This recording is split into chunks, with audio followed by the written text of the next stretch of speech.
Good evening. Welcome to the 5-8, where we discuss each of the week's 5 most fucked up topics for 8 minutes.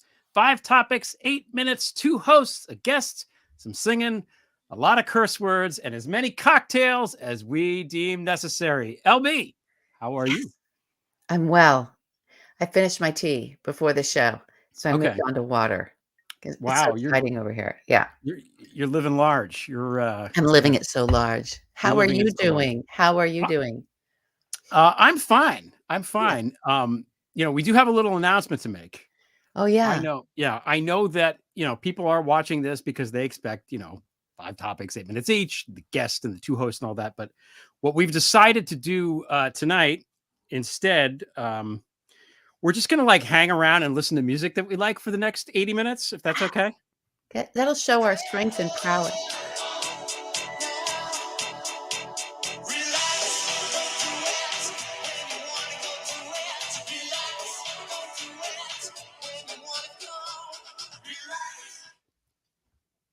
Like he went on for a long time with the songs, just doing the thing.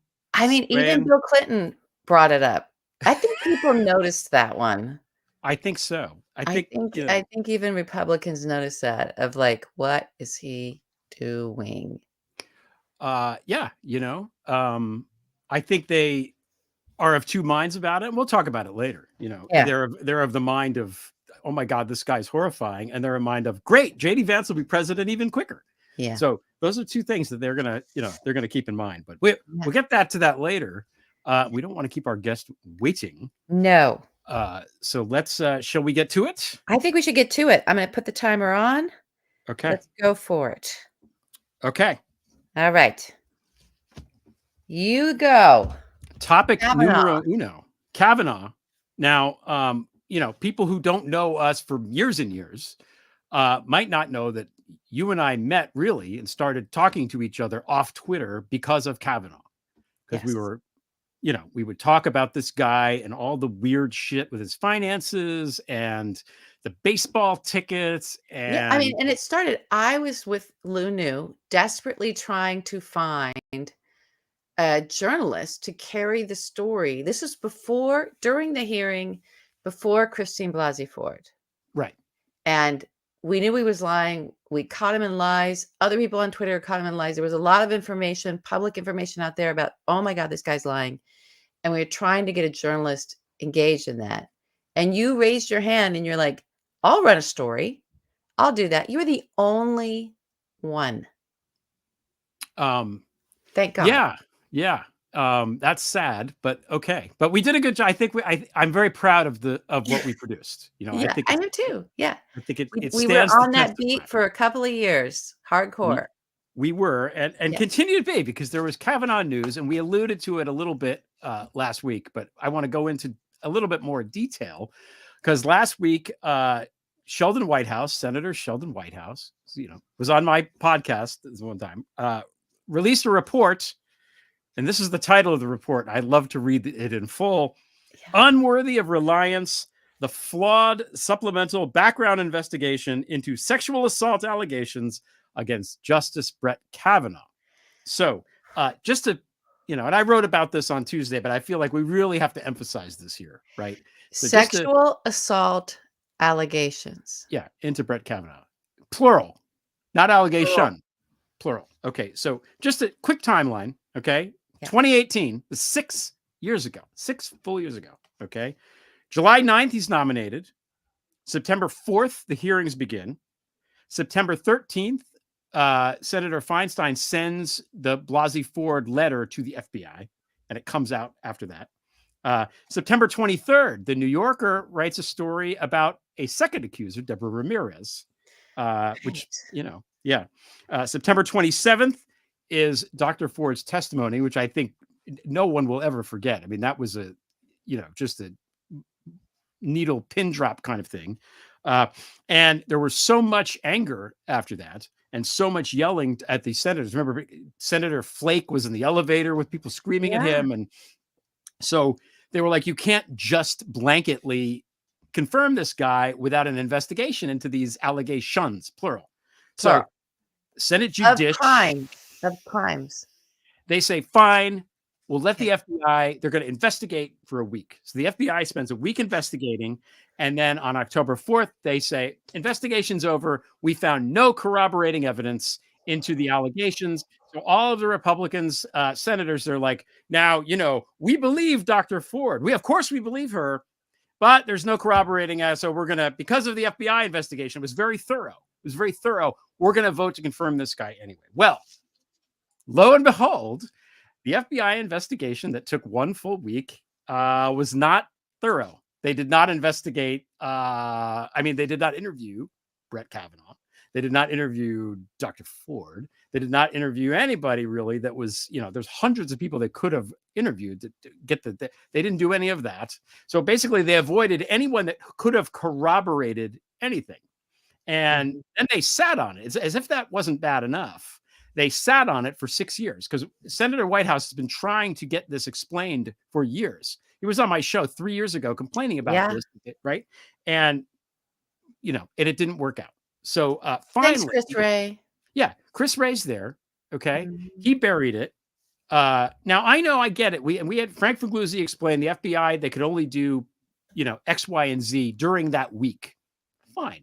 And specifically for this kind of thing, because it's an investigation at the request of a presidential nomination, like not for the president, but the president himself putting somebody up for confirmation. So there's different rules around all of that.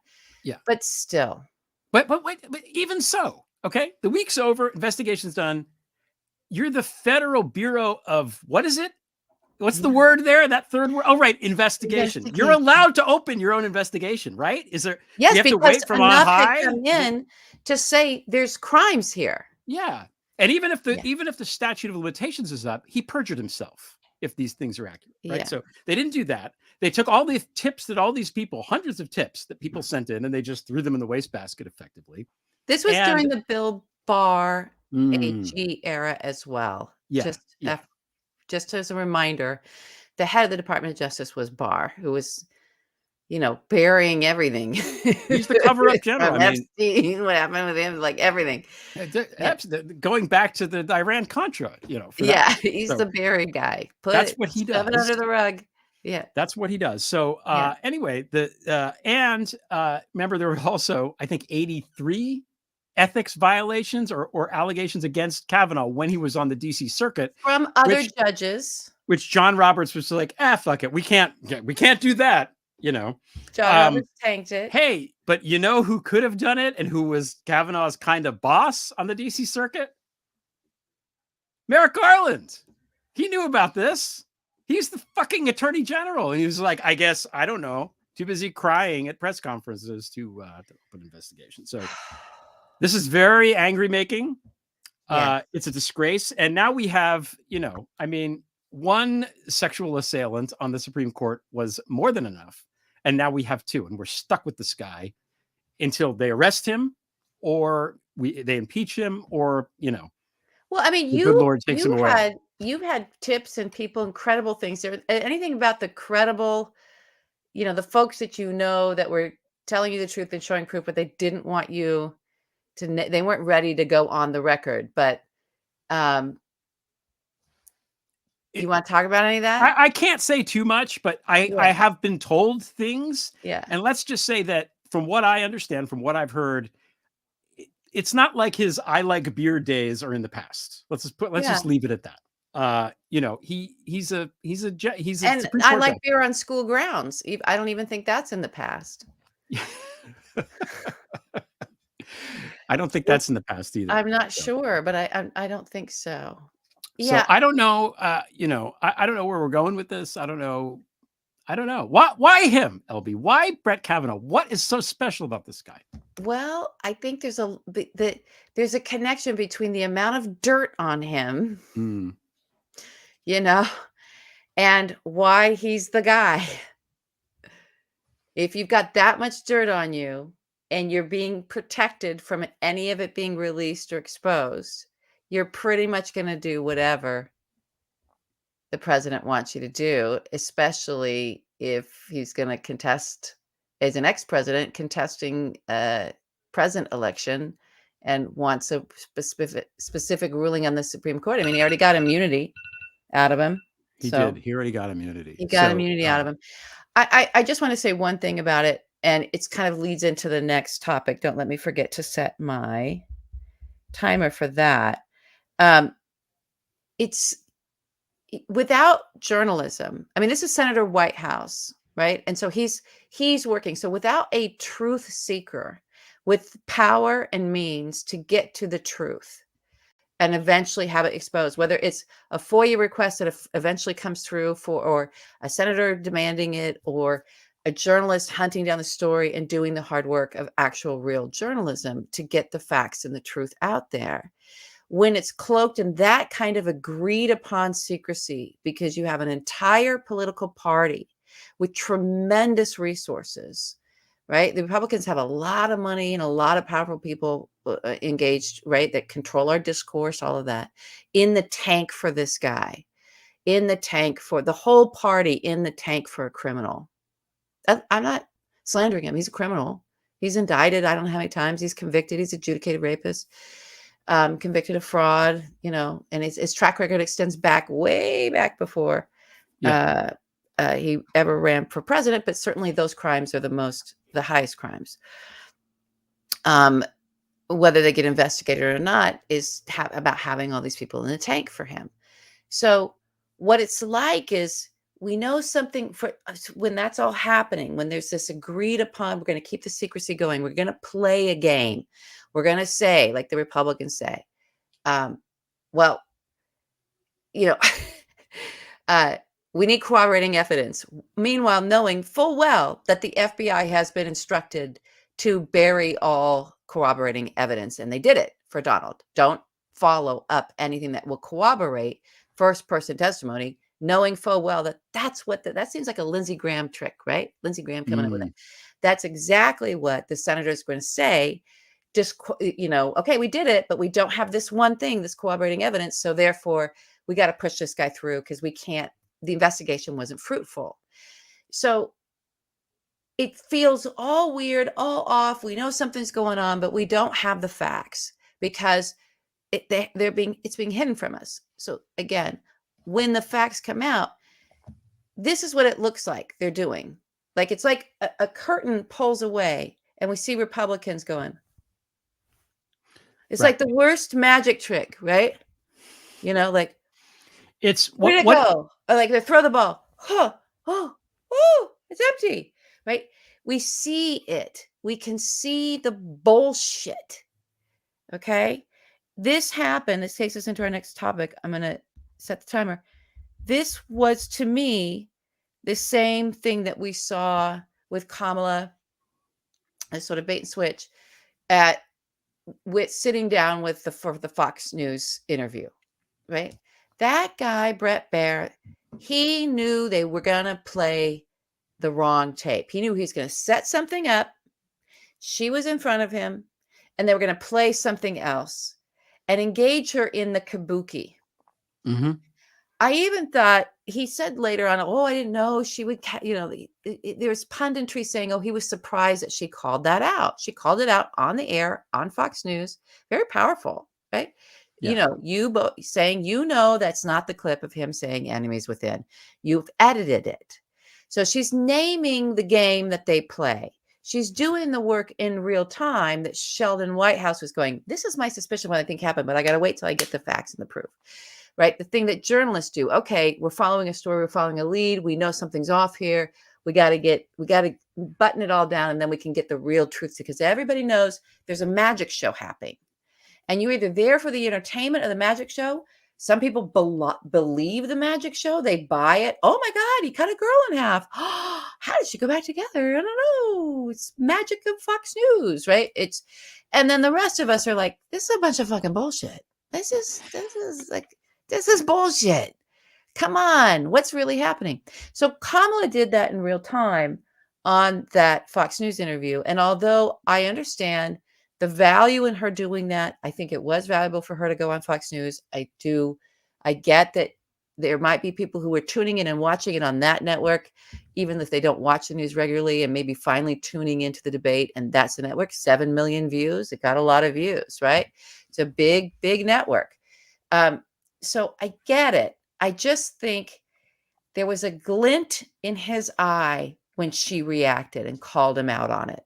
And even though she's calling him out like this, you know, she was strong. She was prosecutor. You and I both know she was tough. That's how we saw it, as tough. What he saw and why his little eyes and he's smiling, that was like, gotcha. Now you're angry. Yeah. You know, he wanted a rise, any kind of rise to feed into that. And that's what we have to deal with women, especially women of color. It's like, there's just this hand that he had up at her. That's what it's like for us out there. You got to see that also in real time. And she's going in knowing she's going to get this. She's going to get stopped. She's going to get interrupted. She's going to get talked over. She's going to have them, the person she's sitting with in this sort of legacy media, which Fox News is now, unfortunately, she's going to have that person. It would have been any person on the, because this is what cable news thinks its job is now, is to be adversarial. It's not like we're truth seeking. It's like, we're going to tell you who you are. No, little girl. You don't know who you are. You don't know what words you're saying, what those mean. I'm going to tell you what your words mean. I'm going to tell you what your policies are, because I don't think you're aware of it. You know, this is your, and what Kamala has done. Now, she's going to get that on Fox News. She's going to get that on any traditional media. That is how they treat her. The rest of her media and the bleeding and complaining they had, you know, up to 2 weeks ago, like, she won't sit down and talk to press. Blah, blah, blah. And the Democrats were engaging. Where is she? We're not seeing enough of her, right? What they were really meaning in that complaining, especially if it's voters, is, oh my God, the other side is gaining headway. You need to get out there and hit back. But it gets distilled down to, where are you? Where are you? Yeah. So she went and she did these hits, right? She did these, and I hope she goes on Joe Rogan. She went to do Who's Your Daddy or whatever that's called. She did Charlemagne the God. I love that one. Like, she's like, I'm not going to let, this is what my Howard mom, Stern. These are my mom's words. She's so brilliant, my mother. She's like, Kamala was communicating to everybody in the legacy and traditional media. I don't need to have you tell the American people who I am and what I mean. I'll tell them who I am. I'll introduce myself to them. I'll tell them what I stand for. I'll tell them that when they hear what I'm talking about, they'll understand what I mean. I don't need you to define that. That's not journalism. And it's also not the point of an interview, as you've pointed out so much. And I think that's just gotten lost along the way, that for them, right? And why they've lost their audience to these other big interviewers, because I don't want to watch a man put his hand in a woman's face, shushing her. No. Hang on. I'm going to tell you what you mean. You don't really know what you mean. I get that in the professional world. I've gotten that for 30 fucking years plus. It's getting a little better, but I don't want to watch that being done to her. I don't need that. That doesn't tell me anything about her. That tells me only about him and about all the hymns out there that women like me professional women have had to deal with forever and ever and ever and ever. It's just like, ugh, enough. So I thought she did really brilliantly. I just wanted to talk about how great she was. But in that bait and switch lane, right? Of like, here's the clip that isn't the clip. And, oh no, are you going to talk about it? Uh-oh, I caught you. Now you're upset and you're angry. That's just this game playing. It just struck me. It's all the same thing. Well, not only is it the same thing, it's Brett Baer is the same guy, the same Fox News anchor who went on in November 2016 and was like, there's a report out. Hillary Clinton, they're investigating the Clinton Foundation, and I hear there's almost certainly going to be indictments, Hillary indictments. And then no indictments. And then he was like, sorry, guys, I shouldn't have said that. Just like this week, he's like, sorry, I played the wrong clip. You know, yeah. We know where you're at, dude. We know where you're at. And we know that game too. Like, Yeah, I'm just going to do it in the moment because that gets me my audience. Yeah. But And then I'll just say later, oh, yeah. Whoops. Oopsie. Yeah. It's easier to ask forgiveness than permission. Yeah. Right? So exactly. But what I wonder, I'm glad she went on there because I'm thinking about, there are people in the country that only watch Fox News, that get all their news from there and they watch nothing else. And all they've heard or seen about Kamala is what Fox News has shown them, which is Donald Trump calling her the R word, right? And that she's a DEI candidate and she's a diversity candidate and she's a communist and she's this and all this stuff, right? Yeah. She wants to open the border to the, you know. So if you're watching Fox and nothing else, you have this idea of what she's like in your brain, and you see her now with this weirdo. He's a weirdo. Looks like a weirdo. I don't have Botox anymore. That guy's Botoxing it up. It's a hair too. It's very strange. So, but you know that she's clearly not dumb. Like, you're watching this objectively, you're like, oh, wait a minute, she's not dumb. She's not a diversity high. She's not this and that. Like, I'm thinking that an objective, not a MAGA, but somebody objectively watching this is going to be like, wait a minute, she's not like that at all. Like, you know, at the debate, I thought JD Vance did a better job than I was expecting. And I fully admit he did a better job than I was expecting. Yeah. And I think there's going to be people in the Fox News audience that are going to have, you know, the same type of reaction to her, to be like, oh, wait a minute. So. You know, I think so. I hope so. You hold out hope for those folks. I hold out hope for a lot of people, and it's probably misplaced, but you know, I have to have hope because that's how it is. But you know what really bothers me? What really bothers me is when people are like, well, you know, I was going to vote for Kamala, but I don't know. We don't know enough about her. You know, I'm not sure what she's like, really. You know, I don't know. And, you know, that just bugs the shit out of me.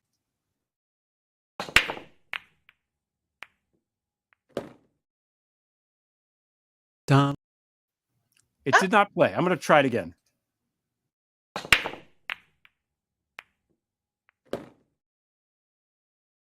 Donald Trump is the schlump who banned abortion in red states, but Kamala's too unknown. He's guilty on all charges and his sentencing awaits, but Kamala's too unknown. Donald Trump had the Proud Boys stage a coup, said that COVID-19 was no worse than the flu. He's closer to Putin than Sergei Shoigu, but Kamala's too unknown. Trump is a racist, a rapist, a misogynist, and a slob. He's a CI for the FBI who ratted out the mob. He's currently estranged from his third wife. He sits on his ass during moments of strife. He'll stop all elections and he'll rule for life. But Kamala's too unknown. Yay! I think that the Trump popping up between Putin and Sergei Shoigu is the single most favorite thing that Trump has done. It's pretty great. I like the little hands in front of the insurrection. Chunk is a genius. I love that you resurrected that because we needed it. We needed a version of that. We had one for Biden, but Biden's old, and then you redid the rhythm was better for Biden's old, but you know, what are you going to do? I know, but it's still great. I loved it. I love the Chunk animation so much. Okay, so enough. We've kept our guest waiting long enough. Yep. She is a journalist, an activist, a radio show host of a show called Wide Awake America. She was one of 4 national co-chairs of the 1993 March on Washington. She is one of Time Magazine's 100 most influential people in the world. Something she buries in her bio because she's the executive director of Equality Florida. Nadine Smith, welcome. Nadine Smith. Hello, fantastic. Hello, welcome to the 5-8. We are Thank you. To have you. And I have my beverage of choice. I'm joining in the festivities. It's called Actual Sunshine, kin euphorics. I'll let you know if I get euphoric. Okay. Okay. And then if we're I'm on we're long all enough, doing a different category of beverage. if I'm on long enough, I'm going to switch to cannabis seltzer. Okay. And then we'll just see what All right. happens. We'll just see what happens. We're doing, you know, this is, you're in Florida. Everything is legal in Florida. That's the thing. Except for teaching history in college. Everything else Except totally for books and abortion and freedom and other than those Other things. than that. But okay, but what's the deal with this Time Magazine 100 most like how did they notify you about that? That's the thing, because I remember like in the NFL, you know, the Hall of Fame, they have these elaborate ceremonies where they give people a jacket. Like, what did they do? How did you find out? Well, you know what? I will try and make this very brief. This was happening at a time when a lot of these right-wing operations where they were calling organizations or filming organizations and editing them into propaganda. So when I got the call at first, I thought, this is one of those things, right? And so I had to call back and really know I was talking to somebody at the time. And they swear you to secrecy. You're not supposed to tell anyone. And the day that the announcement is made, you know, they send you a little alert and they tell you to go to the page. So I go to the page, and by this time there's a press release put together, and I'm scrolling through and I'm looking at all of the people, and I'm like, oh, that's really cool. That'll be interesting. I hope they come to the big gathering. And I got through the list and I wasn't on it. And I thought, curses, they got me despite my vigilance. But what had happened was I hadn't refreshed. So I was looking at the year before. So yeah, it's there's a lot of secrecy You were involved. making plans for people who weren't even going to show up. You were going to make some friends from the year before.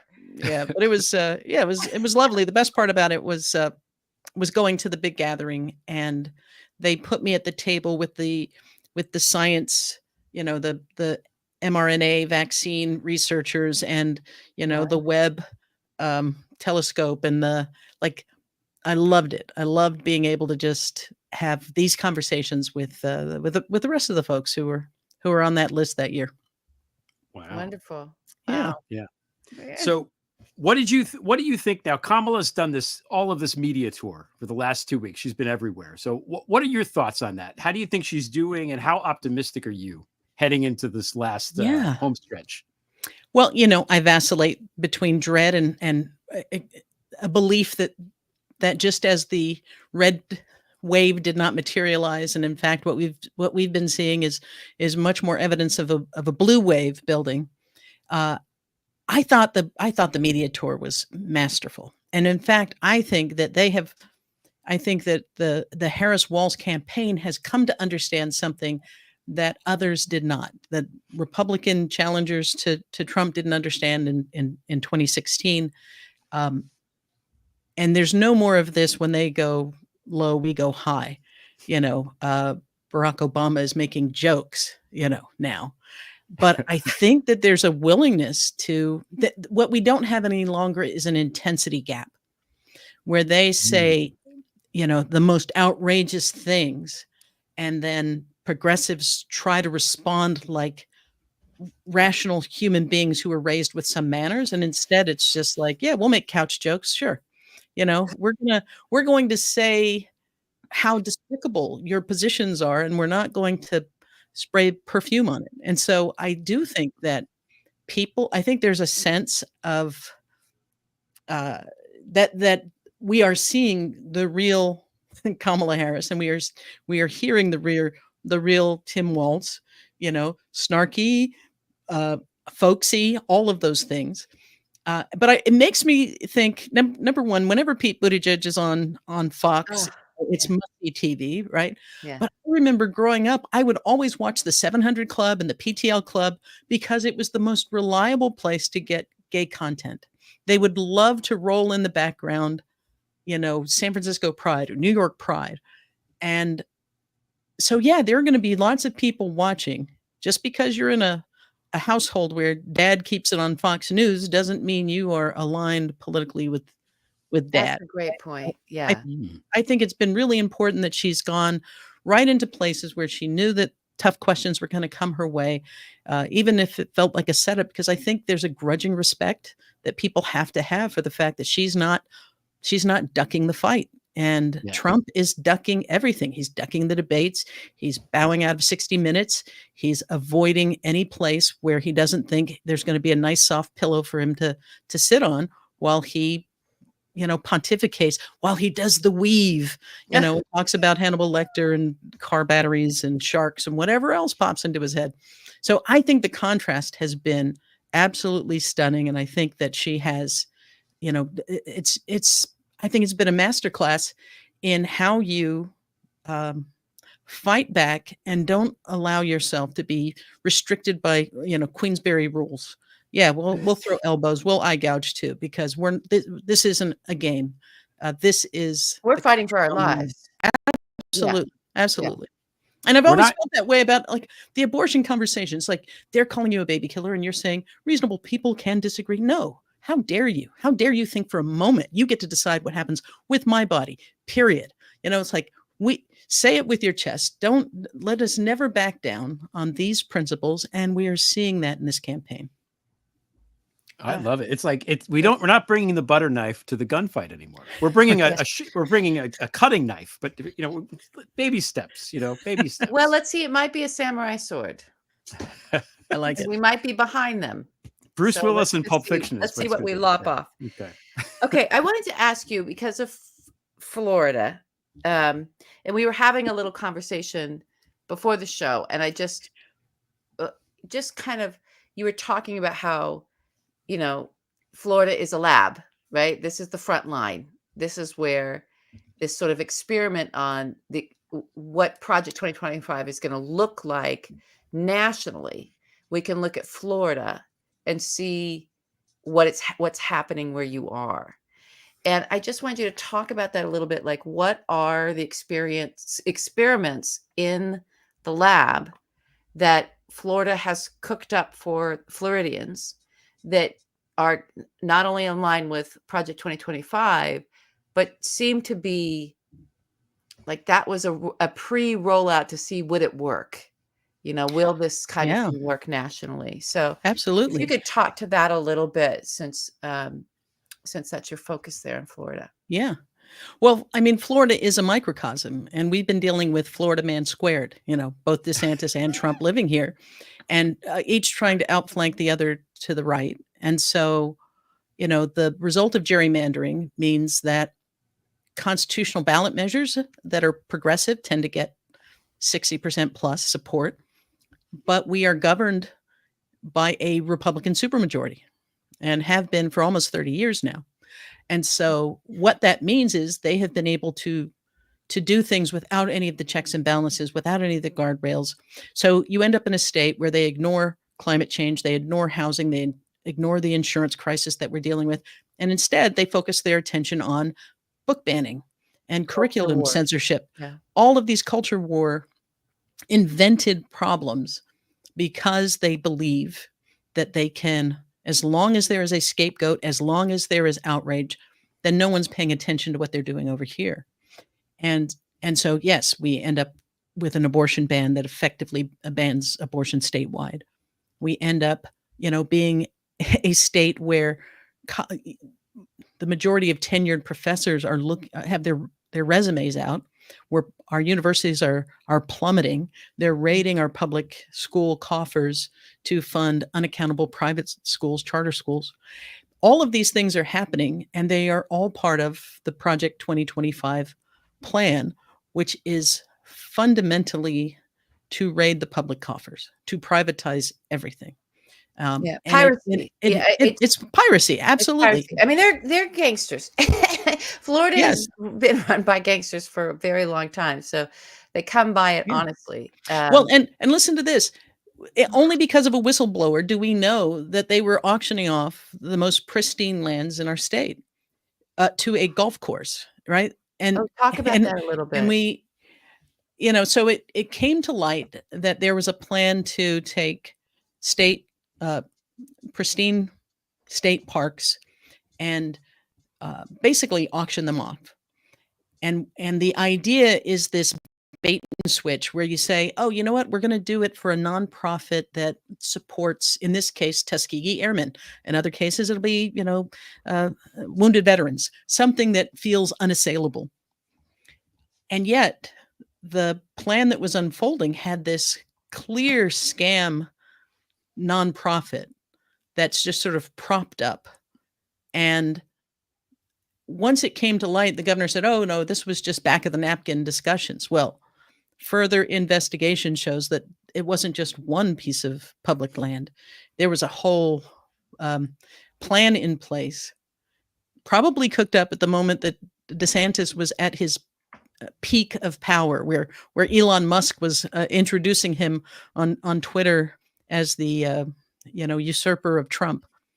But now, as he is cratered in the presidential and ended up dropping out, and his favorables were down, now he can't pull this off. But he has been so accustomed to doing as he pleases, knowing that he has appointed the majority of the Florida Supreme Court. This is what happens when you have this kind of power concentrated and there are no checks and balances. The grift, it is both hands. And so for us in Florida, yeah, we're seeing everything that has been outlined in Project 2025 unfold. The good news is that people here in Florida are seeing it as well and are fighting back. So when they're going after our schools, K through 12, real parents with kids in the school system are showing up and outnumbering, Moms for Liberty, this manufactured political operation masquerading as a grassroots organization. They're outnumbering them 10-1.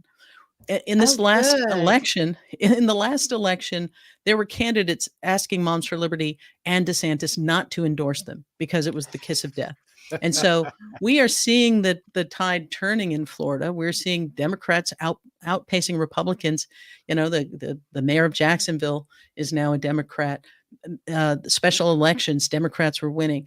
So the tide is turning. And I think because the arrogance of power has unmasked, they stopped bothering to kind of pretty it up. And Floridians have been fighting back, and we've clawed back even their don't say gay, don't say trans legislation. We took them to court and they ended up settling in a way that gave us almost everything we were asking for and then some. Because when you force them into the daylight, when you force them to define, you see it all the time. People are like, critical race theory, get it out of here. And then you say, what is critical race theory? I don't know, right? It's a talking point that I heard somewhere and made me feel whatever good. Christopher Rufo says it is. Damn it. Yeah, whatever. Right. Whatever. So I do think that there's a backlash to the backlash, and that it isn't enough for us simply to be against what they're doing. We actually have to be talking about what we're building, and we're doing that in Florida. And I see it in the Harris-Walz campaign as well. Do you think it's winnable for Kamala? That was my next question. Okay, too. sorry, Greg. Do I think Florida is winnable? Yeah. Can we win it? I think that there is a perfect storm convergence of things that involves the abortion ballot measure. That, we are seeing signs like, the Villages for decades has been a Republican stronghold, and you're seeing you're seeing huge turnout there. And honestly, this is not at all, empirical evidence, but I know I grew up in the Panhandle, which is deep red territory in Florida. Yeah. And in 2016, I was former, class president, and I began to notice who was suddenly blocking me, from my class. I didn't shed any tears about it, but it was noticeable. And my birthday was in August, and I got 3 birthday wishes from 3 guys who I know blocked me back in 2016. Yeah. They didn't return with any fanfare. They didn't, write a mea culpa. They just caught themselves a little bit. Yeah. And I think there's something to that in the country right now, whether it's fatigue at the, Trump isn't interesting anymore. He was novel for a while, and he has a sort of toxic charisma, it's the circus. It's the, he has that, but it's getting kind of old. It's not all that interesting anymore.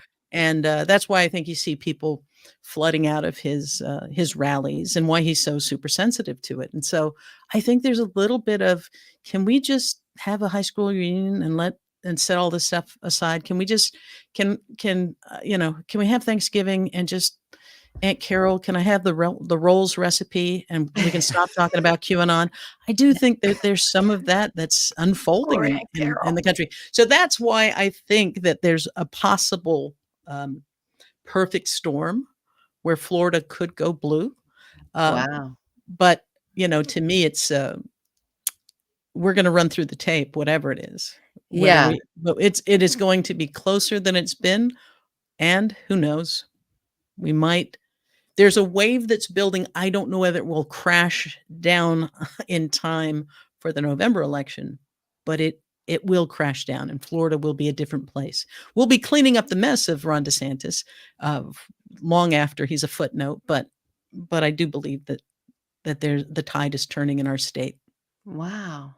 I hope my like best case scenario fantasy, it's not even a fantasy. The best case scenario thing is that, as you say, there is this perfect storm of events and the East Coast, all the usual blue states are one, and then they call Florida and that's it. Then it's fucking over and we can all celebrate it. It's like 8:30, because we have had these very weird elections for a long time. We haven't had a proper one in a while where someone just gets their ass kicked.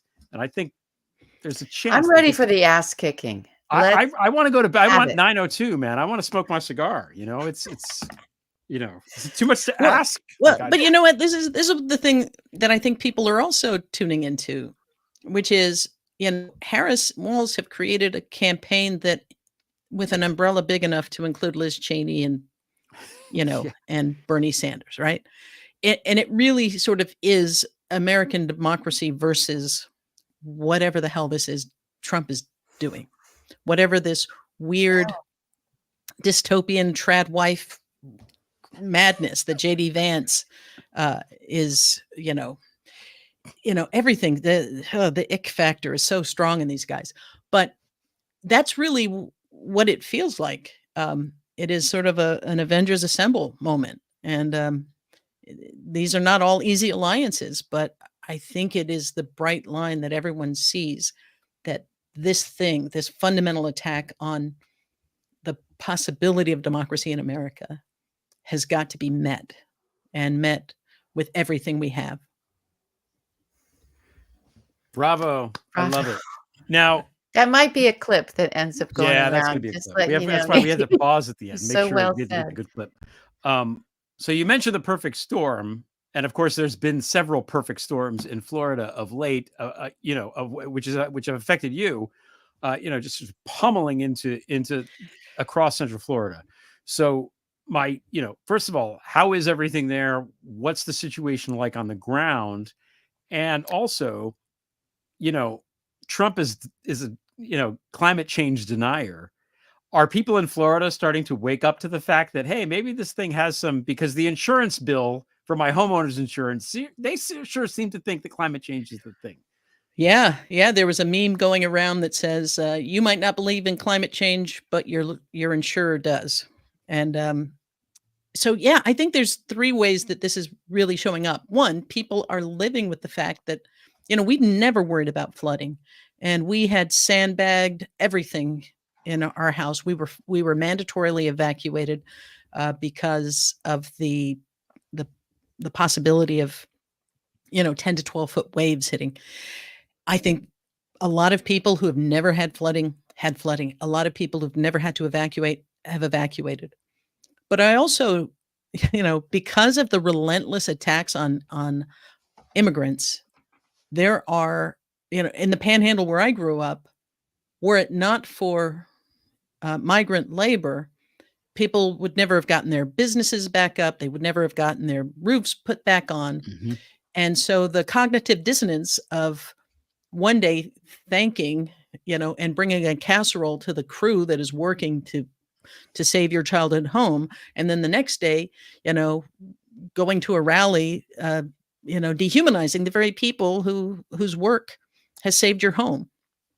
I think that cognitive dissonance is not holding. There are people who aren't coming back to Florida to do the work that has to be done because Florida has DeSantis and Trump and others have bought into this lie, keep promoting it, just as they did in Springfield, Ohio, where you have the people on the ground saying, best thing that ever happened, renewed our economy, stimulated every growth in our area. This whole, abducting and eating pets is a complete fabrication. It doesn't matter. He had a chance. Trump had a chance on Univision to correct that, to back away from it, to apologize in some way, and instead, his answer was, I was just reporting. Oh, Yeah, you're he a was a reporter now. journalist. Yeah, I Suddenly, saw that. I was just reporting. Yeah. That's what my job is just to report what is happening. Yeah, without fact checking. Just I heard it, and so I will assert it as the truth.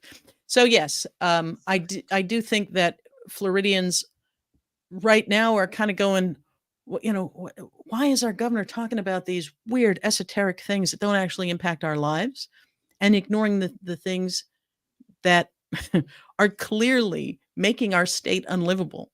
We're watching our university system just plunge. The rankings for University of Florida, FSU, others, New College students videotaped the college taking a dump truck worth of books from the college and sending them to a landfill. And had it not been for those intrepid students, we might not even know it. But that is the mentality that is unfolding in Florida, and it's meeting resistance, and there is real pushback. And I really want to emphasize that.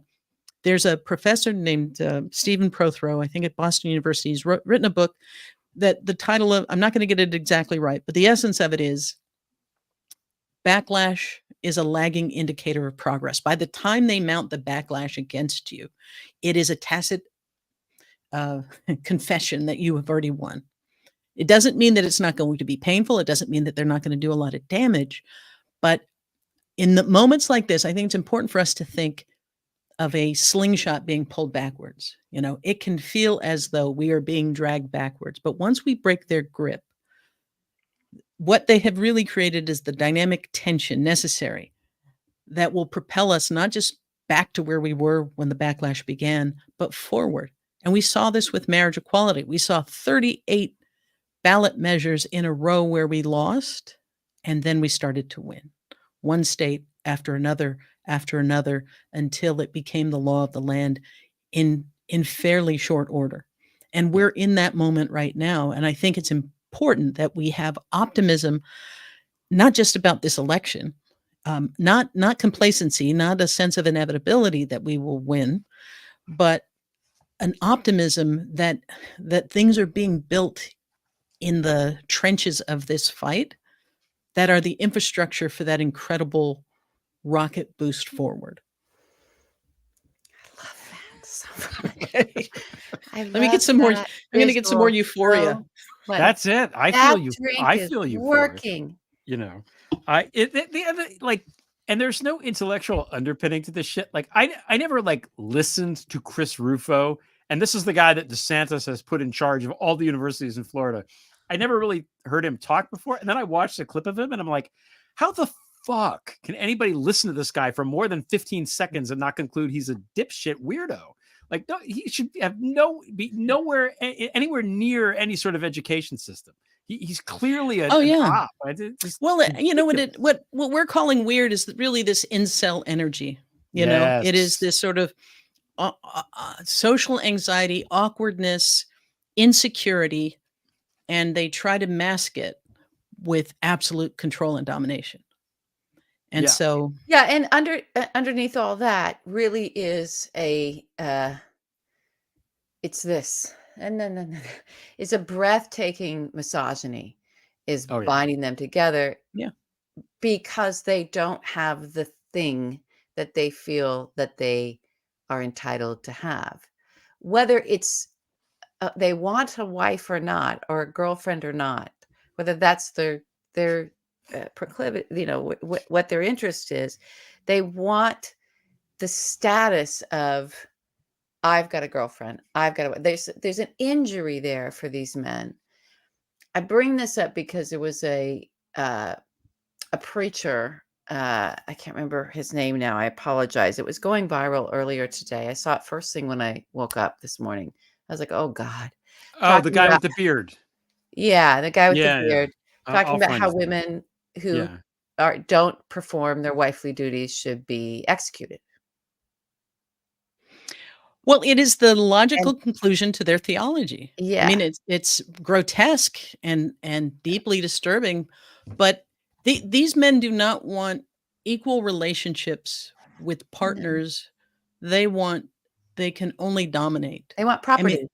they want property. I mean, it is why it's never shocking when you discover that they're what's on their hard drive, right? Yeah. It's never shocking because they are rather than they cannot meet people as equals. They cannot meet women as equals.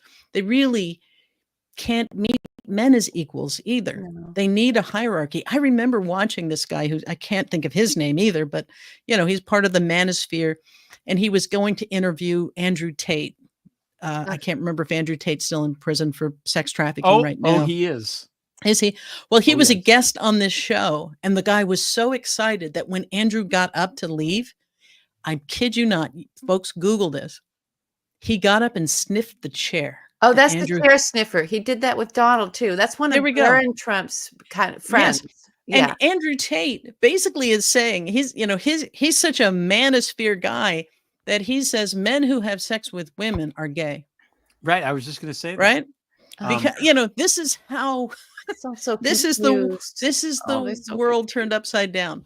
Yeah. So yeah, It's that's a bait and switch. That's Orwell. That's flat out Orwell. That's this is why we are never shocked when people who have made themselves professional homophobes end up getting caught in some kind of scandal. Who was the congressman who said I have a wide stance when he was caught with his foot and hand underneath the stall? Oh, God. Craig, Larry Craig. Ago. Yeah. Yeah. So Larry Craig, who had the worst lie to try to cover up the fact that he was hitting on a guy. He said, "Oh, no, I wasn't putting my hand into the stall. There was a piece of paper on the floor and I was picking up. Please name the one place that no one ever would pick up a piece of paper. It has got to be a men's room floor." But anyway, yes. So yes, all of this psychological projection, all of their fears, all of their weaknesses, and you see it in Trump as well when he talks about everything he says about Kamala Harris is him.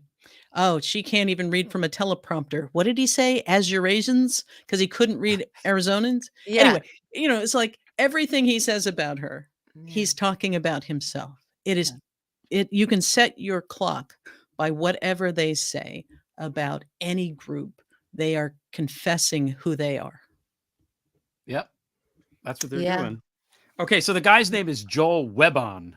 Webbon. He's the guy with the beard who sounds his voice and his intonation is very like, you should listen to me. I'm totally normal saying these horrible things. But he's dangerous and nutso, and I don't know.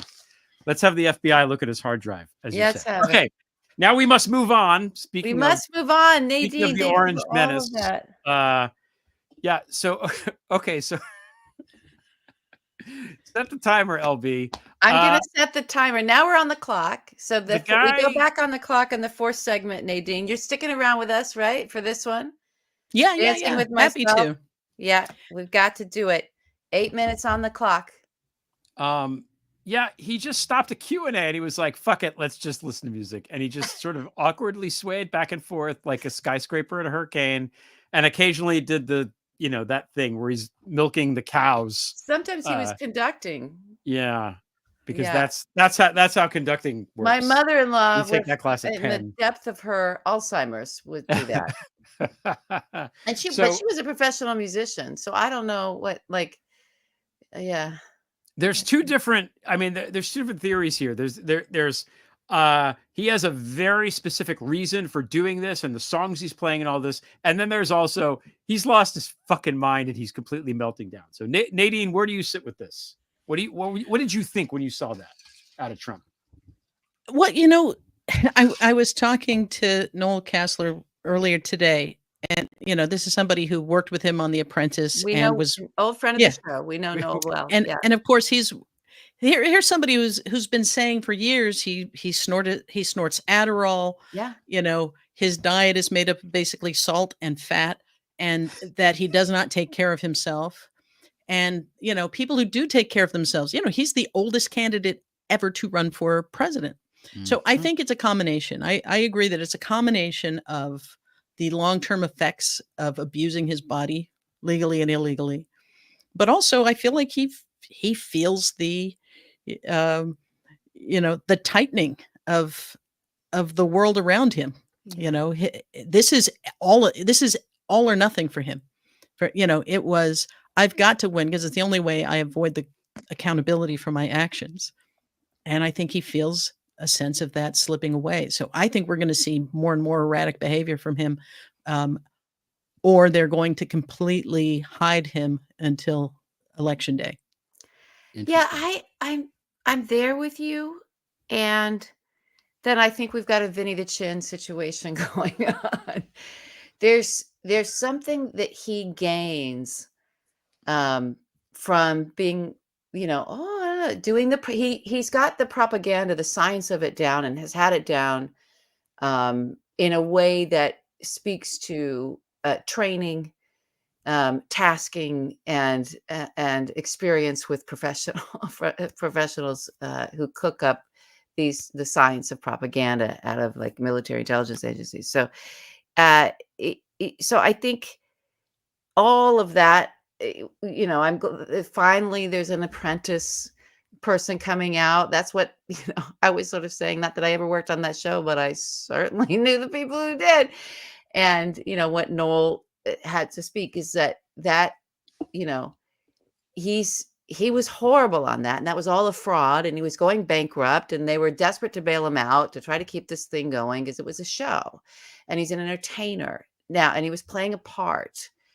I still think he's cognizant that he's playing the part and has his private self that he shows to donors, to Republicans that are other elected officials, to people, to journalists, that kicks everybody off of the train, like seeing Vinny the Chin wandering in the bathrobe through Greenwich Village, right? Saying, oh, the guy's lost his mind. And then you go and you hear the tapes that the FBI had made because they got a microphone underneath his dining room table in his home where he was still holding his meetings as the head of the Genovese crime family at the time. So and he's completely cognizant, and he's running it all. And then he puts on his costume and out he goes because there was a benefit that he was gaining from that.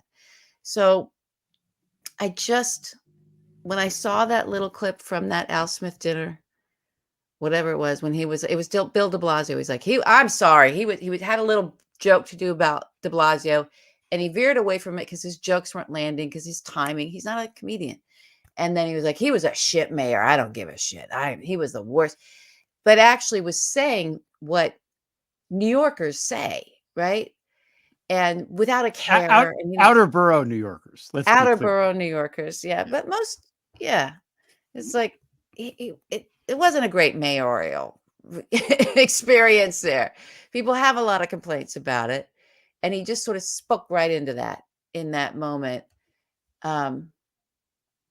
He seemed like he had all his marbles to me. Well, swearing like that while sitting next to the cardinal, by the way. He doesn't care, though. I know he doesn't what you're care. seeing is his self. You're seeing the guy behind the curtain. You're seeing that guy now, how he actually behaves. But I just don't. I don't know. I got to catch. Yeah. I got to catch in my spirit about him being yeah. somehow. I think I'm very much with you, Nadine, on as he feels the world tighten around him, he's going to be way more erratic, and it's going to get insane. Yeah.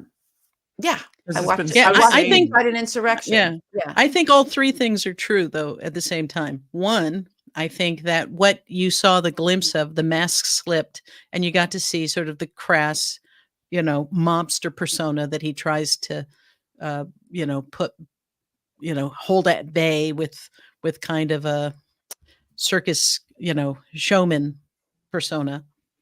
And he's declining. He's sundowning in front of our eyes, and is unable to carry a thought to its its conclusion at times.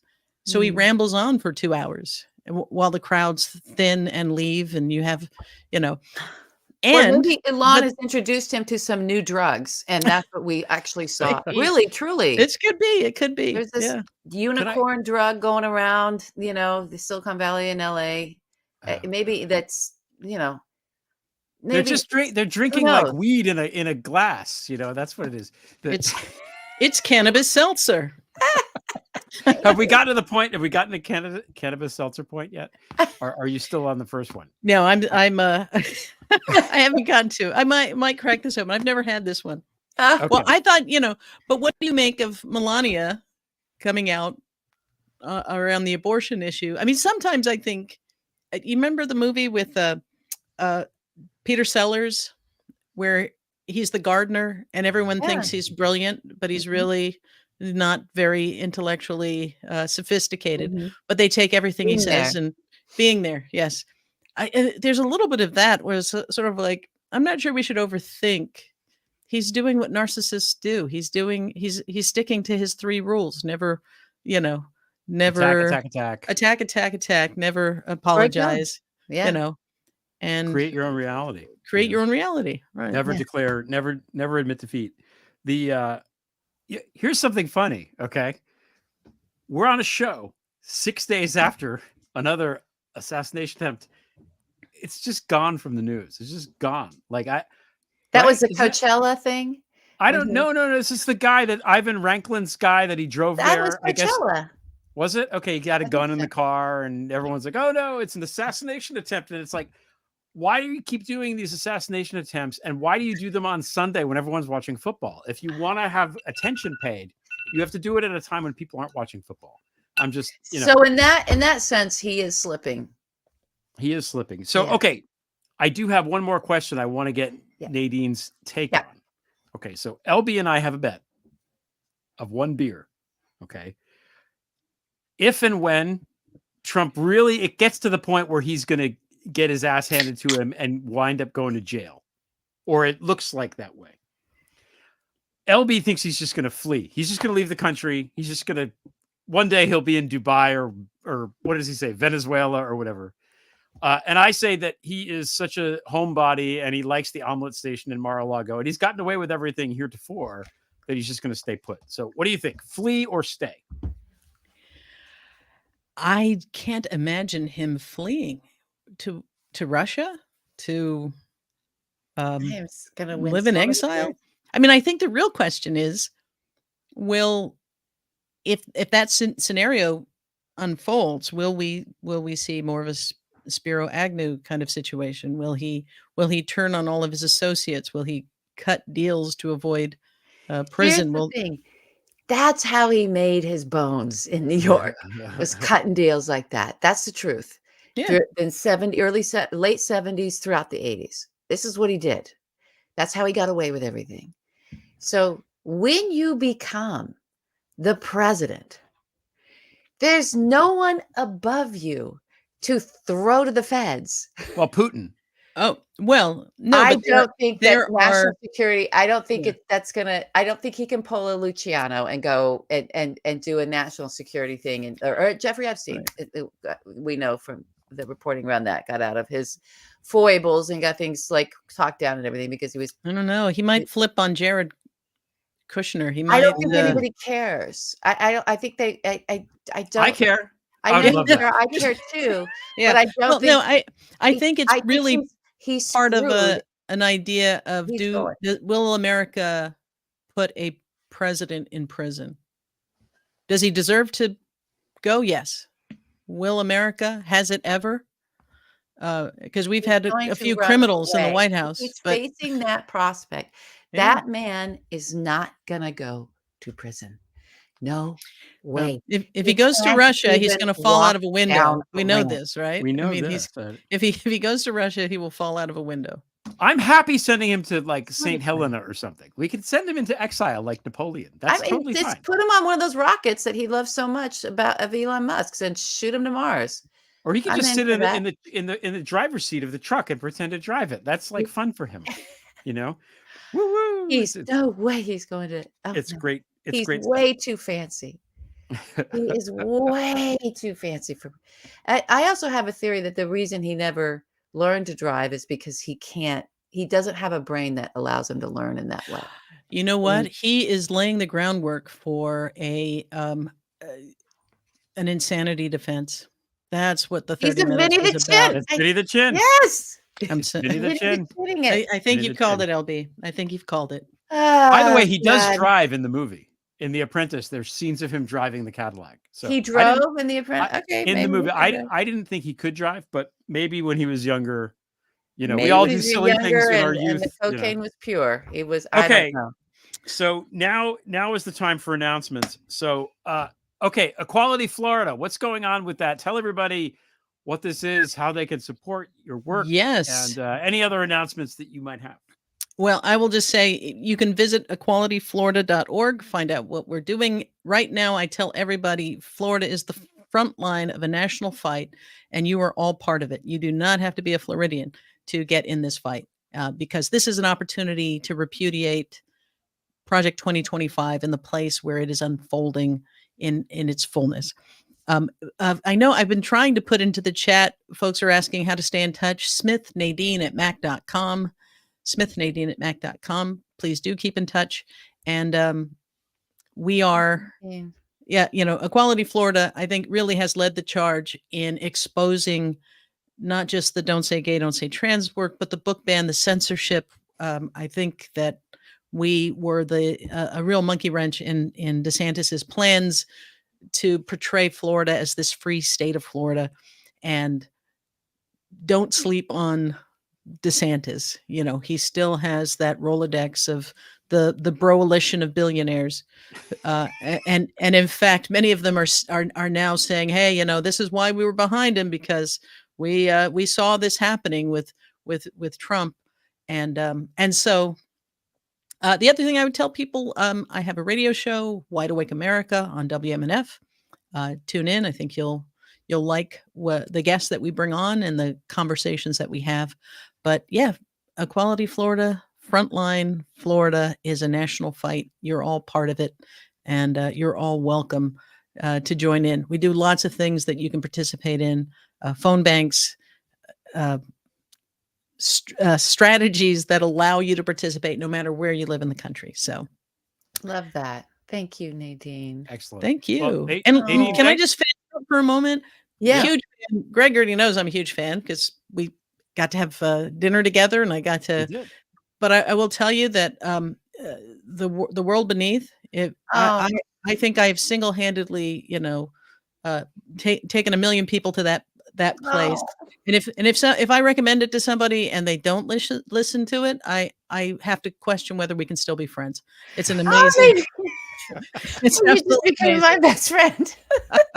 So thanks for having me on. I hope I can. Oh God, come back. Such a privilege to have you here. Come back after the election, because we'll have to talk about, Come back after. We're going to be celebrating, I hope. We're going to be celebrating in the city. I don't know if you make it up to New York City, but we have that announcement to share. I'd love for you to be on for this little share. So we're going to, just to remind everybody, we're going to be in New York, in the city, on November 10th, and we're going to be doing a live show. I think they can hear us still. Yeah. Yep, they can. Oh, good. Yeah, we figured out how to do this where we can talk and see a picture. So 5/8 live event, November 10th at KGB, of course, in New York City. We want to see everybody there. You can get tickets. Tell everybody how to get the tickets. Great. The tickets are I think True Player, maybe we'll put them in there. Okay, True Player's going to tell everybody how to get them. But they're on, if you go to my page, I'll tweet them later. I'll tweet it later. In fact, no. It's my pinned tweet. It's my pinned tweet. It's the pinned tweet. Yeah. So I got to switch my pinned tweet to that. I got to copy your pinned tweet and pin it to my tweet. You can go check that out. So so we want to see everybody there. In the meantime, just like, subscribe, become a member. If you haven't already, we'd love to have you be a member of our community for when we do after hours, for special stuff that we have at the live events, things like this. So we'd love to have you no matter what tier you can join. Just please become a member.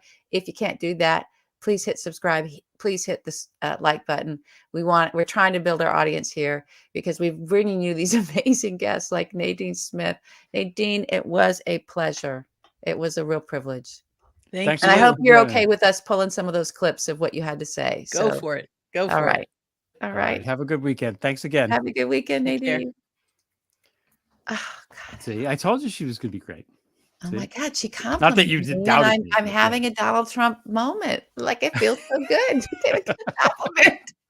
I'll give her anything she wants. I know, right? Oh, okay, my so wait, I do have one more announcement. And it's going to take. I don't know when Amazon's going to do the change because it takes time, but it's supposed to be done. I've reduced the price of Rough Beasts from now until the election. I love $9.99. Go $9.99. Buy it. Give it to person on the fence. Get it out there. It is a book about why Trump sucks and why you should not vote for him. Right, but it's also a remembrance, right? So it's a way of putting back in front of the mind all of the stuff that he was the president.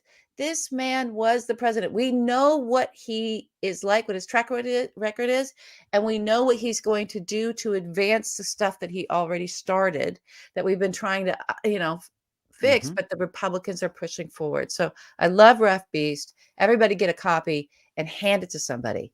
It's that's good. I think footnotes for them. It's a useful tool. I think it is useful tool. Okay. Hit the timer. We got one more topic. One more topic. Hitting the timer. One. It's a fun one. Yeah. Okay, so Dirty Rubles, love it. Okay. It came out not long ago. Justin Trudeau, the Prime Minister of Canada, a real country, a big country, some of whose fine citizens are in the chat room watching us at this very moment. Yes, and who's a member of the Five Eyes, Canada. Yeah. So the most exquisite intelligence product as a prime minister. He's seen it all. Yeah. And and he was under oath. Had to tell the truth. RT, which is owned by Russia, is paying, according to Justin Trudeau, Jordan Peterson and my guy, Tucker Carlson. Oh, it's so great. Okay, let's start with Jordan Peterson. What are your thoughts on him, LV?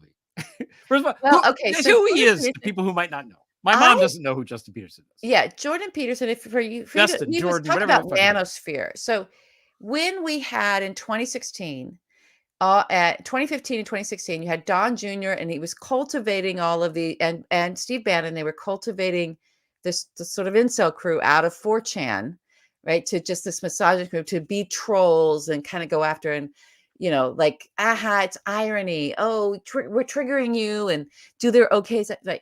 So Jordan Peterson at that point in time, all of a sudden had 87,000 people following him on his podcast, his YouTube show or whatever. He was like this. And it was Barry Weiss came in to define it. Thing that it was like, here we got it's like nothing but the Kremlin everywhere.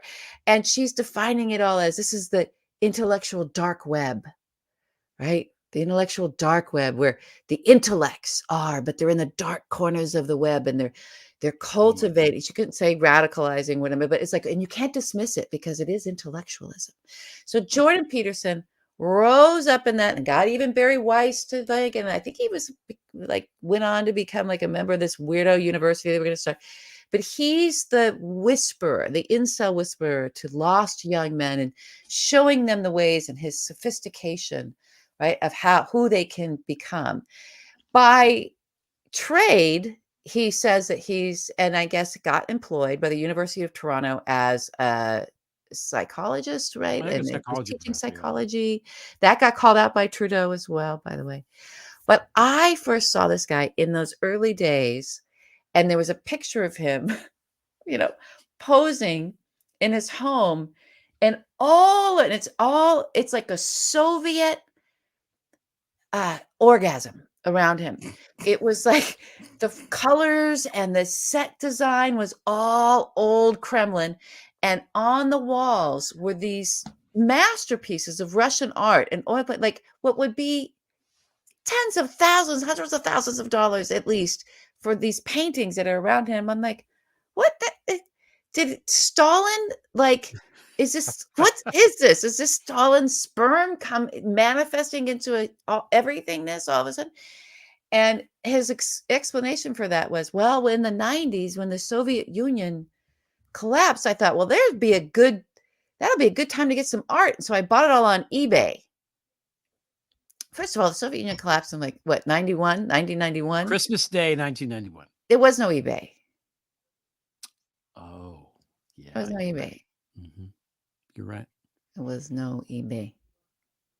Yeah. So I was like, okay, this is a bunch of bullshit. And who's handing this guy these paintings? This is a Kremlin intelligence agent that's giving him these paintings or whatever, or there's some kind of connection. He's got some kind of connection inside the Kremlin to get his hands on valuable art, and then lies about it. And he's coming up with, defending the Milo Yiannopoulos, the Chuck Johnsons of the world. It's like, okay, now thank you for the confirmation. At that point in time, it was just all the confirmation I need that whole thing was a Kremlin op. Fast forward to this, and now we've got Justin Trudeau saying, yep, he gets paid by RT. I love it. I love it. He's also the one that had started the trans hatred in a massive way. He did. He's just horrible. Yeah. He's a horrible person. Fuck him. Yeah. You whore of the Soviet Union and Putin. That's it. Yeah. He's a manosphere, tough man. No, you're not a tough man. Somebody said in the comments, you're right. You're a kept man. That's what you are. Oh, I love that. That's good. So much.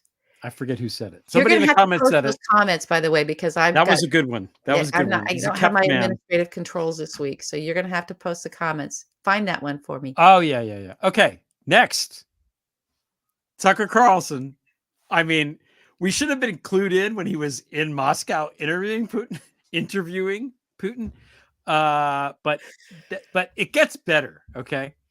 Not only is this is a guy, remember, Nia Molinari on Prevail wrote this about Tucker years ago. Like, why is he friends with the dead pimp? Because he was good friends with that pimp in Las Vegas. It was always very weird. Like, what's going on there? What's happening? Again, to Nadine's point about the web browser, right? Yeah. Maybe the browser history is going to be a little unusual, perhaps, for Tuck. But he's always been strange. He got fired from Fox because he sucks. Kata Bugazale said, let's see if Tucker will survive without Fox News. Does he need Fox News more than they need them? Tucker left. Fox News kept right on going. And Tucker's like, I don't know, basically doing the same thing we are, I think, but Elon Musk is promoting it, so the mighty have fallen. But this is the best part. The EU is going to sanction him, which means he'll never be able to go to Europe ever again. Fuck you, Tucker. Yeah. What the country where your mother spent most of her life after she ran away from you because she hated you, you'll never be able to visit. How sad. Boy. How sad. Was that too much? I'm sorry. No, I don't think it's too much. No, it's not too much. It's not too much. And if anyone thinks he's the only one. Well, we have, the Lev Parnas documentary, which was wonderful, came out. That really portrayed both John Solomon and Sean Hannity in a very pro-Soviet, pro-Kremlin-y light. Laura Ingraham. Heil Laura Ingraham, Heil. Yeah. Tim Pool, of course, and Benny Johnson. Yeah, the other guy. Like second banana. And then you have, talk about the D list. It's the Jill Steins and the Cornel Wests and who are these people running? Anybody that's running on a minor third party is either insane or just flat out, whether they know it or not. It's just you're a flat out useful idiot. Yeah. That's just what you are. I've said the story before where there's a guy in my town that was running third party here in my very purple district in New York. And I went on Facebook and said he was working for Putin. Then I ran into him at a party 2 weeks ago. You ran into him at a party. Yeah. Fuck that guy. I'm sorry. You're working for Putin. Yeah. You're working for Putin. And that's how it goes. So I love it. I love I when love people are it. I'm ready exposed. for more. I'm ready for more coming. And God bless Justin Trudeau. I love that guy. I'm sorry. That he gave Trump that picture of the brothel that his grandfather had in Vancouver, right? And then that ended up being a where a lot of the liquor and booze came through during the bootlegging era. Was just I was like, oh, I love you. I love you. Keep You know who else I was loves like, him? oh, look at my grandfather. Melania, Yeah. Ivanka. You know, this is pictures. You know, There's some pictures. yeah, Yeah. that's it. It's We'll see. it is We'll what it see. is. It is what it is. Yeah. Well, this was a good show. This was a good show. Nadine was great. Thanks to her for coming on. And you know, I do feel more euphoric, I think. I do. I feel like think we're I got the absolutely. You feel it? I feel like we're absolutely going to get through it.